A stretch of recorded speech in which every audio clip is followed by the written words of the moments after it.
Обзоры экономических, спортивных событий, мировые новости и главные события региона. Обо всем этом и не только расскажем в ближайший час. Начнем с курса валют. На сегодняшний день курс рубля к иностранной валюте, установленный Центробанком, составил за доллар 64 рубля 86 копеек, евро 71 рубль 23 копейки. Что касается обмена валюты в Якутске, то выгоднее всего доллар покупает Восточный банк за 65 рублей 2 копейки, продает также Восточный банк за 65 рублей 45 копеек.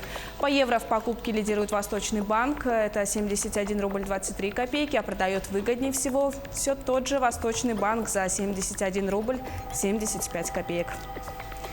Дмитрий Медведев призвал закончить дискуссию по закону о защите инвестиций. Законопроект важный, его обсуждение затянулось. Споров много, но, наверное, это естественно, поскольку все хотят внести свою лепту и в то же время создать условия для регулирования такого рода отношений на продолжительное будущее.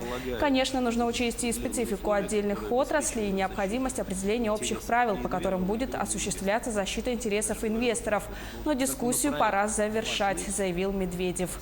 Премьер-министр отметил, что законопроект предполагает определенные условия, которые обеспечивают защиту интересов и инвестора, и государства, и служат правовой платформой для инвесторов, чтобы те были по максимуму защищены от изменения политики государства.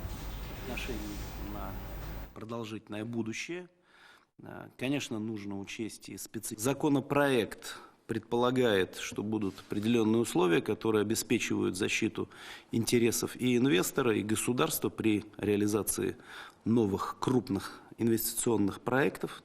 То есть это такая должна быть правовая платформа для инвесторов, которые будут по максимуму защищены от изменения политики государства, если эти решения государственные ухудшают условия работы. Конечно, нужно учесть и специфику отдельных отраслей, и необходимость определения общих правил, по которым будет осуществляться защита интересов инвесторов. Но дискуссию пора завершать. Новостройки в России подорожали почти на 12% за год.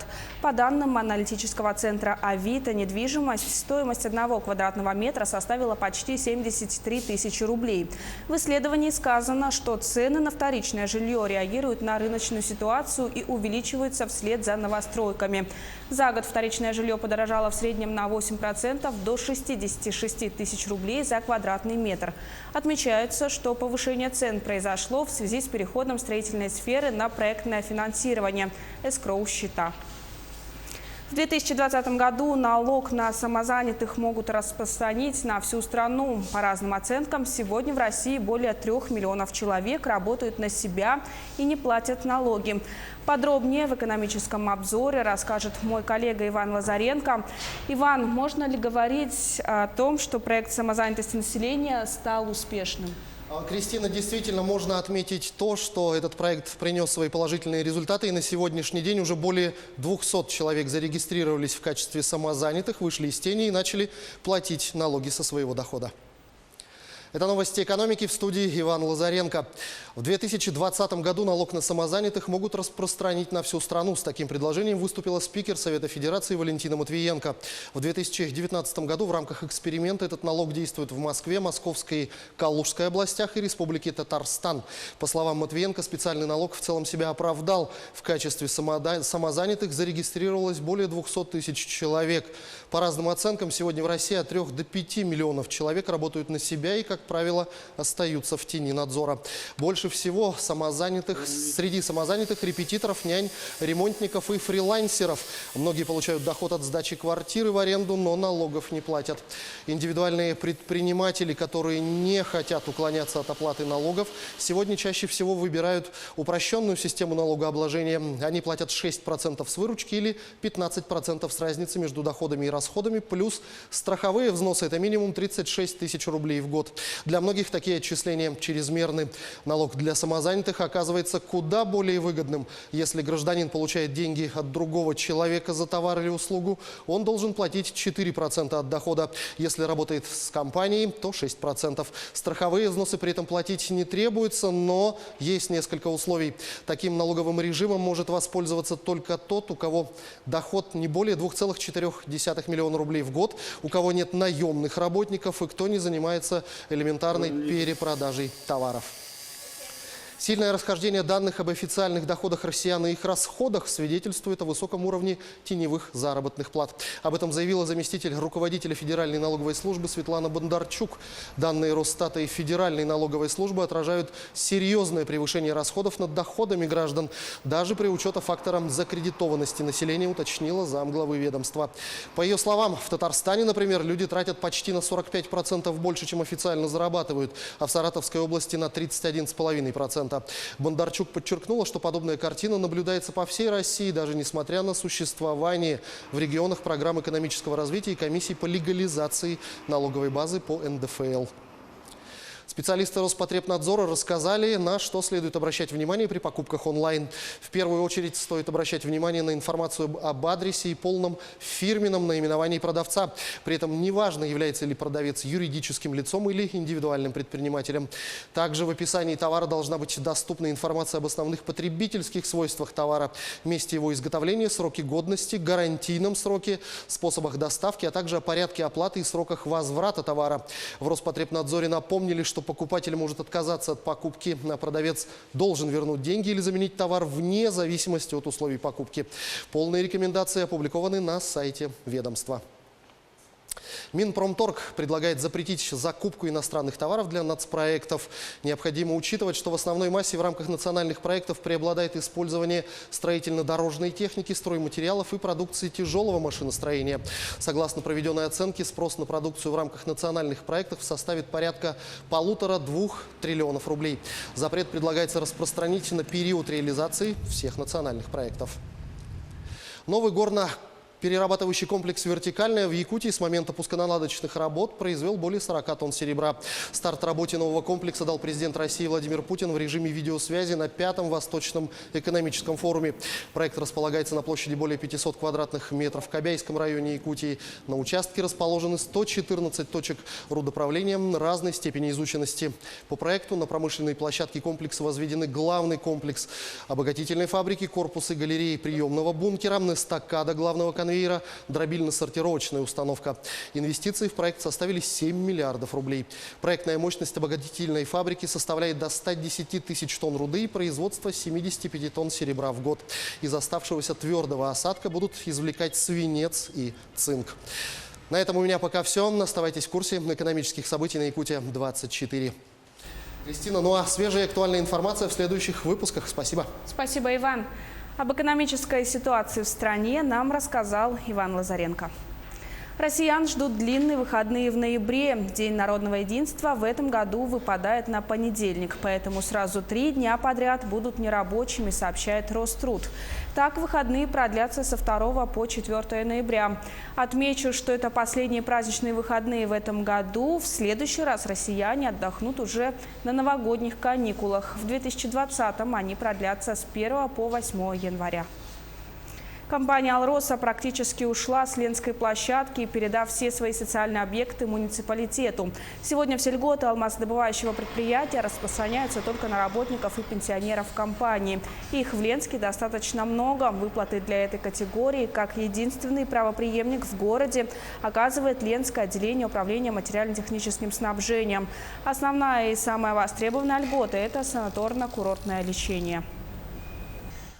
Следующее, что хотелось бы тоже сказать, очень хорошая такая льгота, которой пользуются у нас в Ленском районе 57 человек. Это получение дров 20 кубов в год, если проживают в частном секторе и не имеют центрального отопления.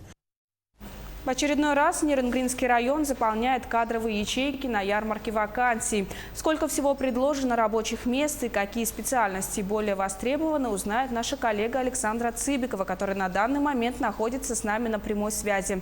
Александра, здравствуй. Расскажи, как проходит ярмарка.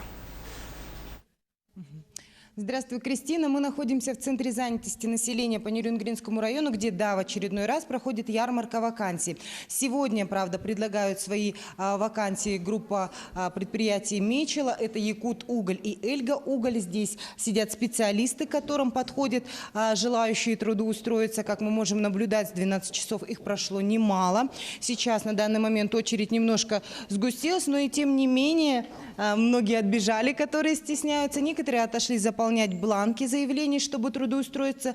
Ну и вот люди ожидают. Рядом со мной сейчас находится начальник по подбору и развитию кадров компании «Якутуголь» Михаил Иванов. Скажите, какие вакансии у вас представлены сегодня на ярмарке? Добрый день, я начальник отдела по подбору и развитию персонала, да, Михаил Иванов. Здравствуйте. Вакансии, линейка вакансий у нас широкая. Вот вы здесь можете, кстати, увидеть их. Они здесь буквально рядом у нас расположены. Значит, свыше 200 вакансий. В основном это, конечно, вакансии рабочего персонала. Значит, нам необходимы, в общем, нужны такие специалисты, как машинисты бульдозеров, экскаваторов, водители всех категорий, слесари, электрослесари. В общем, линейка большая. Значит, предлагаю позвонить всем по телефону 966-55 и это выяснить, в том числе и подойти еще сегодня, потому что ярмарка будет идти. Значит, в общем, пока так. Ну скажите, вот какие местные и неместные кадры, какие больше привлекаются или от чего это зависит? Ну, смотрите, все зависит от емкости рынка, но в целом еще играет роль специфика, потому что есть у нас предприятие, например, Эльга Уголь, его географическое расположение, оно просто обуславливает привлечение вахтовым методом. В Якут-Угле, значит, подавляющее большинство специалистов работают, естественно, из местного населения. Спасибо большое. Ну, на этом у меня все. Хочется сказать, что в этом году было представлено более 2700 вакансий, из них более 1500 именно вахтовым методом, потому что в Нерюнгринском районе все-таки преобладают промышленные угольные предприятия. На этом у меня все. Кристина. Александра, спасибо. Я напомню, на прямой связи из Нерюнгри была моя коллега Александра Цыбикова. Перейдем к новостям чрезвычайных происшествий. Житель Жатая украл у своего соседа бычка, причинив материальный ущерб на 70 тысяч рублей. Подробности у моего коллеги Александра Хавренко. Александр, удалось ли полицейским вернуть животное владельцу? К сожалению, в момент, когда злоумышленник был задержан, он уже успел умертвить бычка. В эфире рубрика «Чрезвычайные происшествия». В студии работает Александр Хавренко. Здравствуйте. В дежурную часть Жатайского пункта полиции обратился местный житель с заявлением о краже. По словам заявителя, неизвестный похитил с его участка полуторагодовалого бычка. Материальный ущерб составил 70 тысяч рублей. В ходе оперативно-розыскных мероприятий сотрудники полиции установили подозреваемого. Им оказался безработный 30-летний мужчина. Подозреваемый совершил кражу в состоянии алкогольного опьянения. Он приметил бычка потерпевшего, привязанного у частного дома в поселке Жатай. Злоумышленник пробрался во двор и похитил животное. Бычка он увел к своему собутыльнику, который проживал неподалеку. Там же мужчина умертвил животное и разрубил тушу на части. Часть мяса употребил в пищу. Полицейские во время обыска обнаружили во дворе останки животного, мясо которого к тому времени уже успело испортиться. Возбуждено уголовное дело по статье «Кража». Нерюнгринские спасатели извлекли мужчину из-под завала в канаве. Обрушение отвала произошло во время углубительных работ. Прохожие заметили, что под завалами оказался рабочий и принялись оказывать первую помощь и расчищать завалы. Вызвали оперативные службы. Прибывшие на место спасатели откопали мужчину и передали в руки врачей скорой помощи. По предварительной информации, мужчина получил повреждение голеностопа. Также возможно повреждение ребер в результате синдрома длительного сдавливания. Завершено расследование уголовного дела в отношении 36-летнего жителя Нюрбы, обвиняемого в убийстве знакомого. По данным следствия, 10 августа 2019 года обвиняемый вместе с потерпевшим в компании своих знакомых распивал спиртные напитки.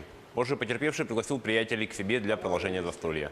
Во дворе своего дома он предложил обвиняемому помериться силами при поднятии гири, на что тот ответил отказом. На фоне алкогольного опьянения между мужчинами возникла ссора, и гость нанес отверткой 3 удара потерпевшему в шею, грудную клетку и тыльную поверхность правой кисти. В результате полученной колотой раны шеи, осложнившейся массовой кровопотерей, потерпевший скончался на месте преступления. Обвиняемый был задержан и по ходатайству следователя заключен под стражу.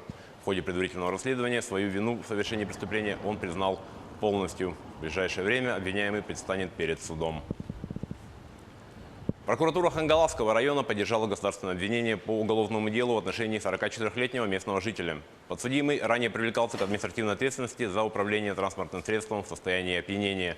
Получил за это штраф и лишился права управления транспортом. Наказание не послужило ему уроком, и он вновь сел за руль после употребления алкоголя. По результатам рассмотрения уголовного дела, с учетом мнения государственного обвинителя, суд приговорил мужчину к наказанию в виде 85 часов обязательных работ с лишением прав управления транспортным средством сроком на 2 года. Приговор в законную силу не вступил. И стар, и млад могут оказаться жертвами мобильных мошенников. Очередной случай доверчивости зарегистрирован в Нерюнгри.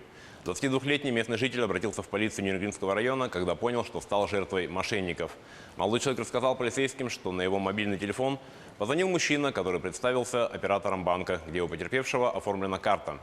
Лжесотрудник банка сообщил, что мошенники взломали его личный кабинет и пытаются списать с его карты денежные средства. И чтобы избежать незаконных действий снятия денег, необходимо назвать персональные данные карты и продиктовать коды, которые будут приходить на телефон в СМС-сообщениях. Молодой человек поверил и выполнил все перечисленные действия, в результате чего лишился почти 19 тысяч рублей. В немецком городе Лимбург-на-Лане с населением 35 тысяч человек в понедельник мужчина на угнанном грузовике протаранил автомобили, стоявшие на светофоре. Несколько человек получили ранения. Власти квалифицировали нападение как террористический акт. Подробности рассказывает Артем Сторонов. Несколько пострадавших остаются в больнице после инцидента, произошедшего вечером в понедельник в городе Лимбург-на-Лане, примерно в 70 километрах к северо-западу от Франкфурта на Майне, говорит представитель полиции Маркус Хоффман. На этот час нам известно, что примерно в 17:20 здесь появился мужчина на грузовике. Как вы видите, у меня за спиной он протаранил несколько легковых автомобилей. 17 человек получили ранения, 11 из них уже отпущены домой. Остальные, некоторые из которых в тяжелом состоянии, госпитализированы, включая водителя. Он задержан и находится под следствием. Как пишут местные издания, за рулем грузовика находился 32-летний уроженец Сирии. Он проживал в Германии с ноября 2017 года. Незадолго до инцидента он силой выволок водителя из кабины, после чего угнал машину и врезался на ней в стоявшие на светофоре автомобили. По данным журналистов, мужчина был известен правоохранительным органам. Ранее его задерживали за преступления, связанные с наркотиками и применением насилия. О его возможных связях с исламистами полиции ничего не известно. Тем не менее, немецкий телеканал ZDF утром во вторник сообщил, что власти квалифицировали нападение как террористический акт. На этом наш выпуск подошел к концу. О развитии событий в следующих выпусках новостей. Всего вам доброго и будьте осторожны. Кристина, на этом у меня все. Александр, спасибо. О чрезвычайных происшествиях нам рассказал мой коллега Александр Хавренко. А мы переходим к другим темам. В Якутии стартовал 4-й региональный отборочный этап национального чемпионата по профмастерству среди людей с инвалидностью «Обилимпикс 2019». В нем принимают участие 134 конкурсанта в 3 возрастных категориях. Это школьники, студенты и специалисты со всей республики. Сегодня в колледже инфраструктурных технологий СФУ 10 школьников с ограниченными возможностями здоровья соревновались в компетенции мультимедийная журналистика. Они собирали материалы про сам конкурс, чтобы потом представить слайд-презентацию. Тем временем 12 студентов состязались в компетенциях веб-дизайн и информационная безопасность. Сегодня в Якутском технологическом техникуме сервиса участники соревнуются в компетенции ресторанный сервис. На месте работает наш корреспондент Ольга Башук. Ольга, здравствуй, ждем от тебя подробностей. Кристина, здравствуй. Действительно, мы находимся в техникуме сервиса. Здесь проходит чемпионат Обилимпикс, компетенция ресторанный сервис. Очень изящная такая компетенция. С самого утра здесь уже собрались участники. Это был первый модуль, который называется ресторан. Они складывали стол-коробку, они сервировали стол и... Очень много интересного они делали, и самое интересное задание – это салфетки. И об этом задании мы поговорим с участницей, с Екатериной. Екатерина, здравствуй. Правда ли нужно было собрать 10 видов салфеток? Да, это правда. Было это довольно сложно, если, например, ты не знаешь или плохо знаешь технику складывания салфеток. А так, если ты тренируешься чуть ли не каждый день, то это, конечно, легко удается. А как долго вы тренировались? Я тренировалась около 2 недель, может, даже больше. Мы будем очень рады, если вы продемонстрируете нам. Могу продемонстрировать одну салфетку, называется она ракушка, она более легкая.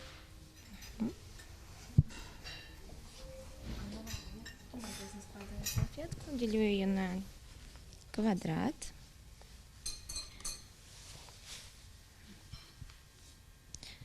Загинаю уголки и елочки. Разворачиваю салфетку, загинаю углы, так чтобы получился еще один угол.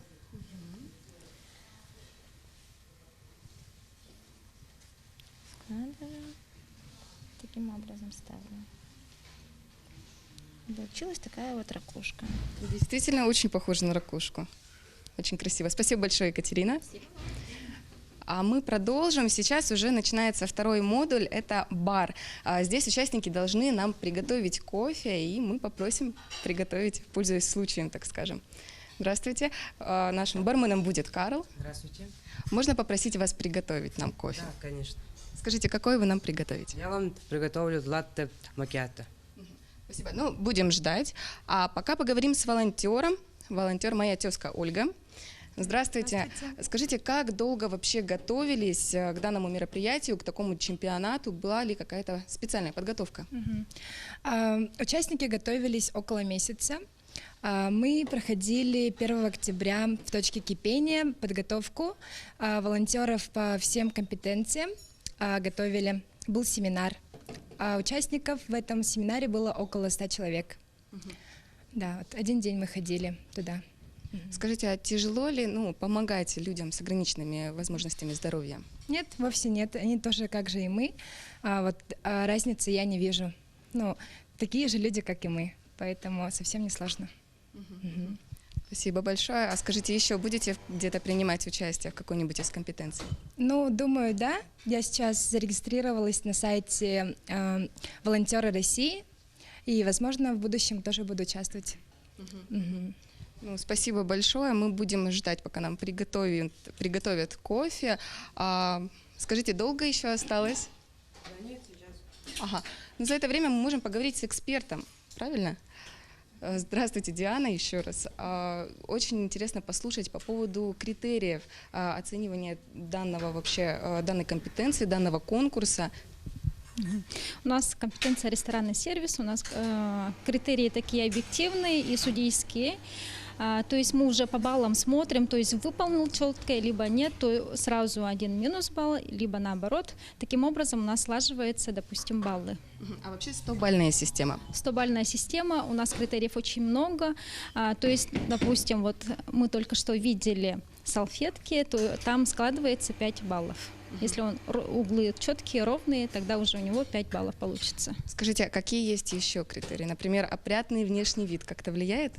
Да, внешность обязательно влияет. Обязательно еще техника соблюдения безопасности, охраны труда, социальные навыки у участников тоже влияют. Получается, общение, правильно? Да, так верно. К слову, в первом этапе, я так понимаю, принимали участие волонтеры, то есть были, так сказать, гостями нашего ресторана. Это были гости, это были волонтеры, это были жители общежития, правильно? Да. По секрету сможете сказать, какие можете сделать выводы по первому этапу? Первый этап у нас очень хорошо, дружненько все у нас прошло. Участники, конечно, волновались, но не показывали такого вида. Первый модуль очень хорошо мы завершили. У нас начинается второй модуль, это бариста. Я смотрю, уже кофе наше на подходе. Выглядит очень красиво. Ну что ж, давайте попробуем. Пожалуйста, ваш латте макиато. Пожалуйста, ваш латте макиато. Спасибо большое. Давайте попробуем.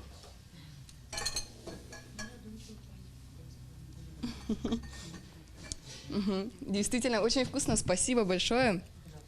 Что хочется сказать в заключении? Здесь 5 участников, а победитель, который наберет больше всего баллов, он отправится в ноябре на всероссийский 5-й конкурс Обилимпикс, чемпионат Обилимпикс, и будет представлять Якутию. Пока у меня вся информация. Кристина. Ольга, спасибо. Я напомню, на прямой связи со студией была моя коллега Ольга Башук. А в Нерюнгри накануне участники сдали мировые стандарты в направлении социальный и медицинский уход. Все подробности у Александры Цыбиковой. В этом году чемпионат проходит на базе медицинского колледжа. Школьники первыми приняли участие в нем. Под наблюдением группы экспертов они сдавали мировые стандарты в направлении социальный и медицинский уход. Так участники оценивались по 4 модулям. Ребята достойно справились с первым испытанием, прошли отборочные испытания, которые им было предложено. Завтра они продолжат работать на нашей площадке в компетенции медицинский и социальный уход. На сегодня у нас было предложено задание, которое состояло из гигиенической обработки рук на гигиеническом уровне. В состав экспертной комиссии вошли преподаватели медицинского колледжа и специалисты Центральной районной больницы. Помимо экспертов, за ходом манипуляции мог наблюдать каждый желающий, так как в кабинетах были установлены камеры, поэтому трансляция шла на большом экране в холле колледжа. В этом году доверили, в связи с тем, что мы получили оборудование очень высокотехнологичное, Союз WorldSkills доверил проводить вот это отборочные соревнования на базе нашего колледжа. У нас участвуют категории специалистов и школьников. В прошлом году была категория студентов. Психологическая обстановка на подобных мероприятиях немного напряженная, так как участие в конкурсах, где присутствует публика, волнительно для всех, а для школьников с ограниченными возможностями тем более. Но именно побороть волнение значит победить себя. Учусь в МОУ СКШИ, живу в поселке Серебряный Бор. Конечно, немного волнительно, но с первым заданием справились. Я всего одну участницу воспринимаю как соперницу. Она ответственно относится. Для меня самое волнительное это было дождаться Обилимпикса. Национальный чемпионат по профессиональному мастерству Обилимпикс – это не только соревнования по профессиям для людей с инвалидностью, но и обеспечение эффективной профессиональной ориентации и мотивации людей с инвалидностью к получению профессионального образования, содействие их трудоустройству и социальной инклюзии в обществе. Александра Цыбикова, Захар Головин, Нерюнгри.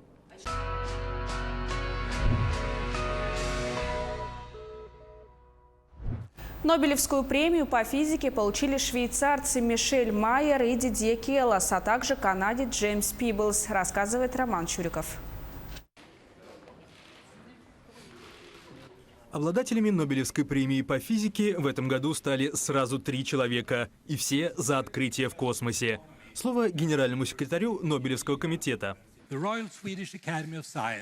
Королевская академия наук Швеции решила сегодня утром, что половину от премии получит Джеймс Пиблс за теоретические открытия физической космологии, а другая половина присуждена Мишелю Майору и Дидье Келозу за обнаружение экзопланеты, вращающейся вокруг звезды солнечного типа. Швейцарцы Мишель Майор и Дидье Келос работают в Женевской обсерватории. В 1995 году именно они обнаружили первую планету вне нашей Солнечной системы.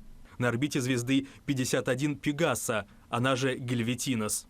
Это тело назвали 51 Пегаса-Б или Димидий. Но важнее, что это открытие стало началом революции в астрономии, и за последнее время в Млечном Пути нашли более 4000 экзопланет. Что же до Джеймса Пиблза, то он, как объяснили в Нобелевском комитете, более 2 десятков лет посвятил разработке теории, которая стала основой современного понимания истории Вселенной. Вот как важность его изысканий объяснил член комитета профессор Ульф Дэниелсон. Мы можем сравнить нашу Вселенную с чашкой кофе. Большая часть содержимого этой чашки – сам кофе. Это темная энергия. Затем добавляем сливки. Это темная материя. А потом буквально пару крупинок сахара. Это обычная материя. И вот только вот это, сахар, наука изучала все прошедшие тысячелетия. Комитету удалось связаться с Джоном Пиблзом по телефону. Академики извинились за то, что разбудили его, ведь в Канаде было еще раннее утро. На что ученый сказал, на этот раз все в порядке.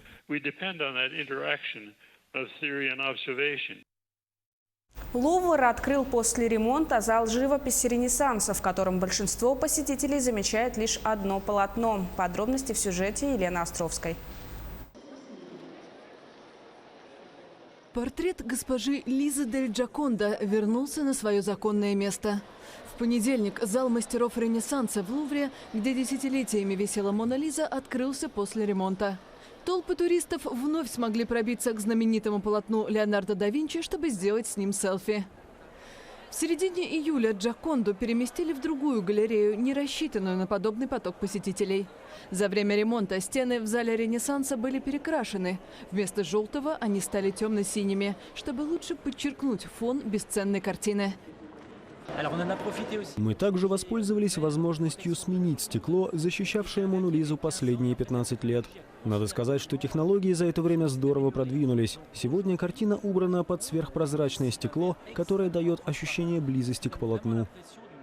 Портрет, который часто называют самым знаменитым произведением искусства в мире, был написан да Винчи во Флоренции между 1503 и 1506 годами. Картина была особенно дорога художнику. Переезжая во Францию на закате жизни, мастер в числе небольшого количества избранных полотен забрал с собой и Джаконду. Позднее, в октябре, в Лувре откроется специальная выставка, приуроченная к 500-летней годовщине со дня смерти Леонардо. Однако Мона Лиза не будет ее частью. Она продолжит таинственно улыбаться из своей ниши. Французским ученым удалось научить парализованного ниже шеи пациента управлять экзоскелетом при помощи силы мысли. Пациент смог пройти 145 метров и начать двигать руками. Артем Сторонов с подробностями. Глядя на эти кадры, сложно поверить в то, что этот мужчина в экзоскелете 2 года назад пережил падение с балкона, в результате чего оказался полностью парализован ниже шеи. Теперь же, благодаря стараниям ученых, он может ходить и двигать руками. Этот уникальный эксперимент провел французский биотехнологический центр «Клинотек» совместно с университетской больницей Гренобля. Пациенту по имени Тибо в мозг имплантировали датчики, которые считывают передаваемые нейронами двигательные команды и направляют их в костюм. Работая над этой проблемой, которая на данный момент имеет лишь временное решение, мы предложили нечто амбициозное – возродить сознательную подвижность как можно ближе к реальной. Для этого нам надо было взять кусочки информации там, где они хранятся в каждом из нас, то есть в мозге, расшифровать их и передать на исполнительный механизм. Однако подвижность к Тибо вернулась не сразу. Пациенту пришлось в течение 2 лет тренировать мысленное управление системой, а ученым обрабатывать поступающие из мозга сигналы при помощи адаптивного алгоритма.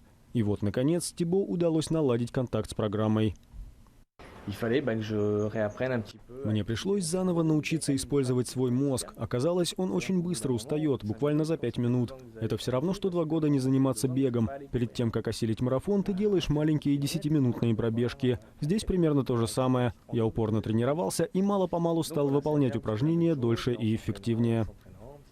Система пока что далека от идеала. Тибо удается успешно управлять экзоскелетом лишь в 60-70% случаев. Да и в общей сложности он смог пройти в условиях лаборатории только 145 метров.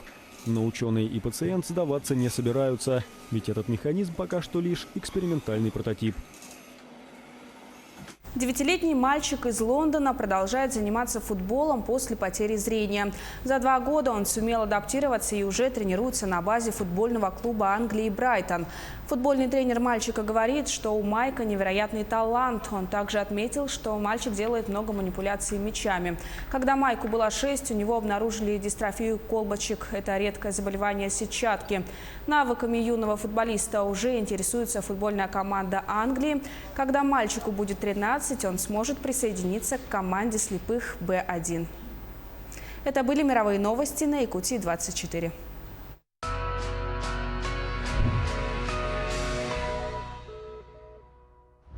Перейдем к новостям спорта. Женская сборная России по спортивной гимнастике стала 2-й в командном многоборье на чемпионате мира.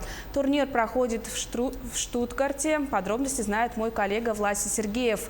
Власий, кто одержал победу в этой дисциплине и сколько еще комплектов наград будет разыграно? Кристина, здравствуй. В командном многоборье победу праздновали представительницы сборной США. Отмечу, что американки уже в 5-й раз подряд стали чемпионками в этой дисциплине на мировом первенстве. Но осталось разыграть 5 комплектов наград. В эфире новости спорта. Здравствуйте. Российские гимнастки стали вторыми в командном многоборье на чемпионате мира, который проходит в немецком Штутгарте. В составе команды выступали Ангелина Мельникова, Анастасия Агафонова, Александра Щеколдина и Дарья Спиридонова. Бронзовые медали завоевали итальянские спортсменки. Победу же праздновала команда США. Для американки Симоны Блайс эта медаль чемпионата мира стала 21-й в ее карьере, что является рекордом среди гимнасток. Она обогнала россиянку Светлану Хоркину, в активе которой 20 наград. Итоги мирового первенства будут подведены 13 октября. Министерство спорта России предоставило Всемирному антидопинговому агентству объяснение по вопросу возможных манипуляций с базой данных Московской лаборатории за 2012-2015 годы. Об этом сообщает ТАСС. Отмечается, что ответ Министерства спорта сначала проанализируют ВАДА и независимые эксперты. Результаты будут переданы Комитету организации по соответствию, который в свою очередь представит исполкому ВАДА рекомендацию относительно РУСАДА. Сообщается, что срок для рассмотрения ответа не установлен, однако ВАДА проведет анализ максимально быстро.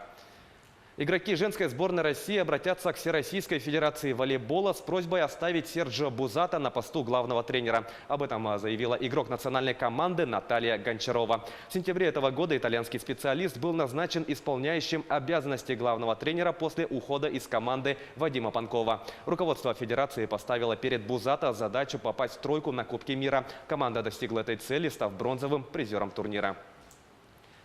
Смена тренера была неожиданной, но все увидели положительную динамику и в игре, и в настроении. Нам понравилось работать с Бузата. Мы решили обратиться к президенту Федерации и менеджеру, чтобы сохранить Серджио и поехать с ним на Олимпиаду, заявила Гончарова. Хоккеисты московского ЦСКА на своем льду со счетом 4-1 одержали победу над Хабаровским «Амуром» в матче регулярного чемпионата КХЛ. В составе армейцев точными бросками отметились Иржи Секач, Сергей Калинин, Алексей Марченко и Максим Шалунов. Единственную шайбу у гостей забросил Томаш Загорна. ЦСКА вышел на первую строчку турнирной таблицы западной конференции, набрав 25 очков в 15 матчах. «Амур» идет 10-м на Востоке, имея в активе 11 баллов в 14 встречах. В следующем туре 11 октября ЦСКА в гостях сыграет с казанским «Акбарсом», «Амур» днем ранее на выезде встретится с омским «Авангардом».